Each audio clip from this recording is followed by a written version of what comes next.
पाकिस्तान का देखें दिफा तो नाकाबिले तस्खीर है, इससे मुतालिक ये दो राय किसी की भी नहीं है और हम वक्तन फवक्तन इस चीज़ का इजहार करते रहते हैं। अब मुल्की दिफा को नाकाबिले तस्खीर बनाने में एक और संग मील हमने अबूर किया है और जनाब पाकिस्तान ने फतह मिसाइल का कामयाब तजुर्बा किया है। ISPR के मुताबिक ये फतह मिसाइल जो है इसकी रेंज 120 किलोमीटर है और ये ज़मीन से ज़मीन तक मार करने की भरपूर सलाहियत रखता है। फतह मिसाइल जदीद नेविगेशन सिस्टम से लैस भी है जो अपने हदफ को बेहतर और दुरुस्त अंदाज में निशाना बनाने की। अच्छा, अब इसको आसान लफ्जों में बताओ। बात बहुत अच्छी थी लेकिन कुछ समझ में नहीं आई बीच में। इसको सादा सिंपल बताओ। ब्रिगेडियर साहब भी बताएंगे और इसके साथ साथ एक खबर ये भी है कि बहुत अच्छा लग रहा है। ने लाइन ऑफ कंट्रोल का दौरा कराया है। जो सहाफी हैं बैरून अक़वामी मीडिया उनको लेकर गए वो, क्योंकि हमें कोई प्रॉब्लम है ही नहीं किसी भी तरह की, तो हम वहां लेकर गए। हमने सारी सूरत हाल दिखाई और बताया कि भारत कैसे फॉल्स फ्लैग ऑपरेशन और ये सारी बगैर इन्वेस्टिगेशन के बगैर किसी सबूत के हमारे ऊपर इल्जामात लगा रहा है। अब ये जो है ना सारी चीजें समझ आ जाती हैं बॉयज को, गर्ल्स को थोड़ी सी समझ नहीं आ रही है। नंबर्स, ये चीजें, टेक्नोलॉजी, तो थोड़ा सा सादा करके भाई बता। बिल्कुल, तो ब्रिगेडियर रिटायर्ड मसूद अहमद खान साहब ने हमें ज्वाइन किया, वो हमें जरा आसान अल्फाज में भी समझाएंगे। ब्रिगेडियर साहब अस्सलाम वालेकुम, बहुत शुक्रिया आपने वक्त दिया। ये कहिएगा कि ऐसे माहौल में जब जंगी माहौल भारत बना रहा है, पाकिस्तान ने फतह मिसाइल का कामयाब तजुर्बा किया है, क्या पैगाम इस वक्त भारत को दिया है? देखें, ये पैगाम तो बड़ा वाज़ेह है और इस एक्सरसाइज का नाम एक्सरसाइज इंडस है, तो इसका आप लिंक कर दें इंडस वाटर ट्रीटी से। ठीक है। अब्दाली में फायर हुआ, that was also exercise Indus.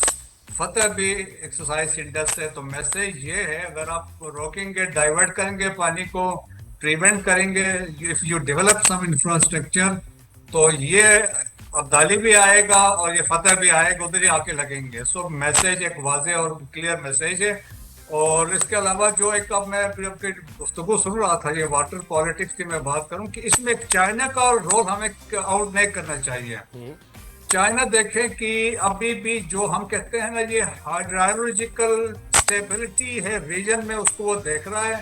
He is monitoring the river politics जो साउथ एशिया में हो रही है, और देखें कि any dramatic shift in the water politics में या कोर्स में, तो वो फिर चाइनीज दरमियान में आएंगे। अगर आपको याद हो, ब्रह्मपुत्र जो रिवर है, जो वो तिब्बत से ओरिजिनेट करता है, flows through north east Indian states में, फिर बांग्लादेश से गुजरता है, और उस पे वो बिगेस्ट डैम बना रहा है दुनिया का। 60 गीगावाट की बिजली वहां पैदा होनी है।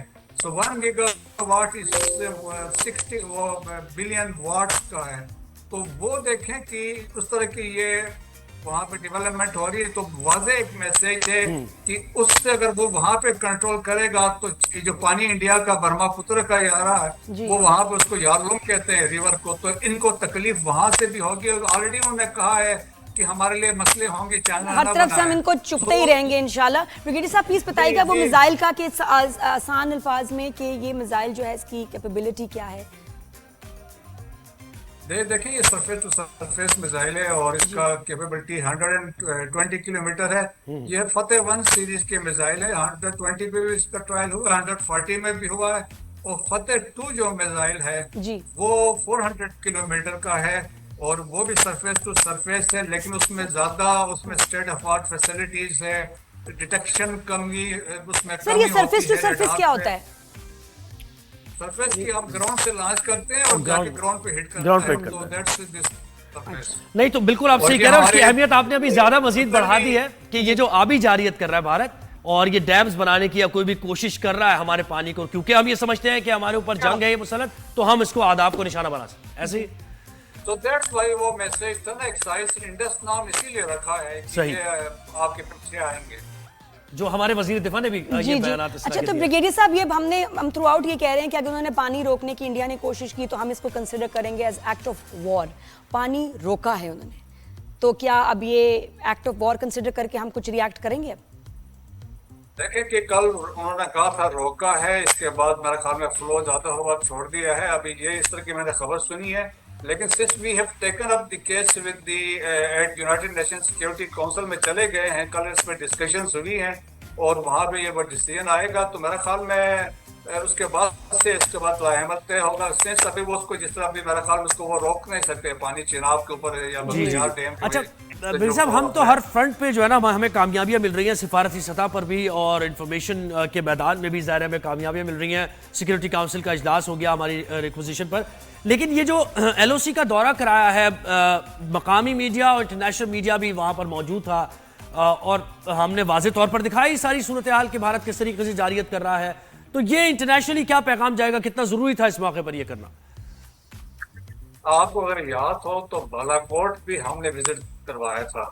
बालाकोट में जहां उन्होंने दावा किया कि 300 करीब दहशतगर्द मारे गए हैं और ये such and such, so we took all the national international media को लेके गए, तो फिर आपको याद है वहां 3-4 दरख्त जो गिरे हुए थे, एक कौवा मारा गया था। तो सिमिलरली अभी दावे इनके इसी तरह के थे, तो that's why they were taken to the side जो वो प्रोपेगेट कर रहे थे यहाँ पे साइड से, यहाँ पे कैंप्स हैं, तो वहां पे दिखाने लगे। तो इंटरनेशनली हमने, since we are on the right side, हम सच्चाई पे हैं, since we have demanded a neutral and credible investigation from international community, तो हम अभी ये मजीद दे रहे हैं कि भाई आके ये भी देख लें जो ये दावे कर रहे हैं झूठ बोल रहे हैं। तो हम अपनी क्रेडिबिलिटी बढ़ा रहे हैं और इंडिया की जो एक समझ ले डिसेप्टिव नेचर है या उनका फॉल्स फ्लैग ऑपरेशंस के जो आइडियाज हैं उनको हम डिफीट करते जा रहे हैं। बिल्कुल बिल्कुल। और ब्रिगेड साहब ये भी बात सही है कि उनकी जो फौज है उनका मोराल बहुत ही लो है, क्योंकि उनको समझ नहीं आ रहा कि हम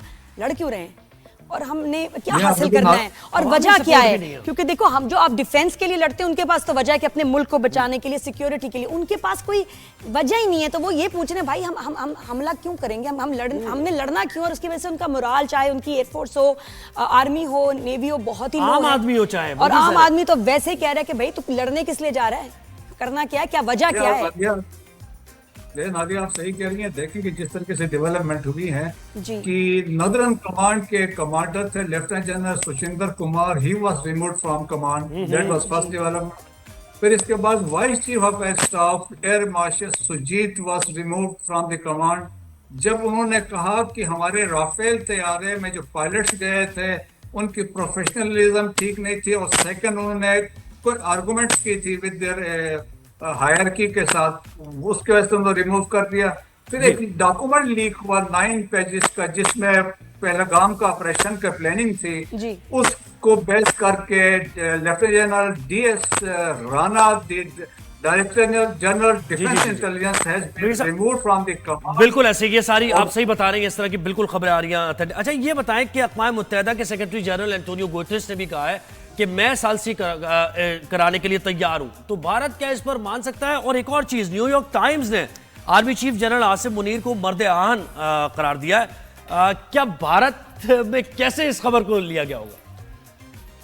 देखें, ये भारत में तो आग लग गई है, स्पेशली जब उन्होंने खैर इस रिपोर्ट में, देखे पहले मैं थोड़ा सा बैकग्राउंड, तो इस रिपोर्ट से पहले अगर आपको याद हो, यूनिपाथ सेंटकॉम का एक क्वार्टरली मैगजीन था, उन्होंने भी इस पे आर्मी चीफ के बारे में लिखा था कि उनके आने के बाद से उन्होंने कहा कि वार ऑन टेरर पे इनका फोकस रहा है, नेशनल सिक्योरिटी पे फोकस किया है, इस पर socio economic development of country उनका फोकस रहा है।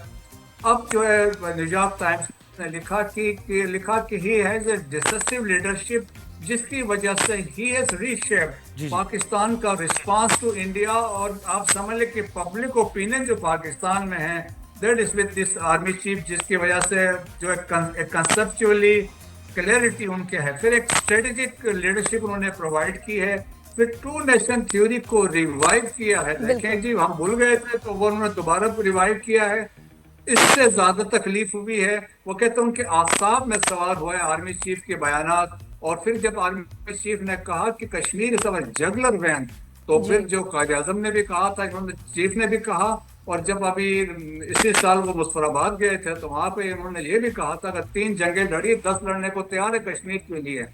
तो वो वाला भी इसमें फैक्टर उसमें है।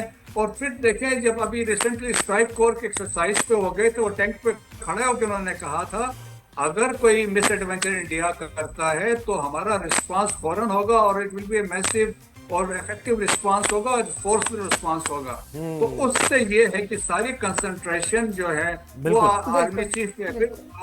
फिर एक और इम्पोर्टेंट चीज है कि first time under his leadership Pakistan has hot state बिल्कुल ऐसे ही है। पहले कह रहे थे बजा फरमा रहे हैं आप, बिल्कुल ब्रिगेड साहब, बहुत शुक्रिया बहुत शुक्रिया आपका, आपने अपने हमें time वक्त दिया। दिया। Thank you, तो thank you ये so तमाम सूरत हाल है, और न्यूयॉर्क टाइम्स की जो तारीफ की गई है आर्मी चीफ की, तो मतलब कुछ आर्मी चीफ के अंदर जो सलाहियतें हैं जिसका जिक्र ब्रिगेड साहब ने कर रहे थे, तो उसका एतराफ किया गया है।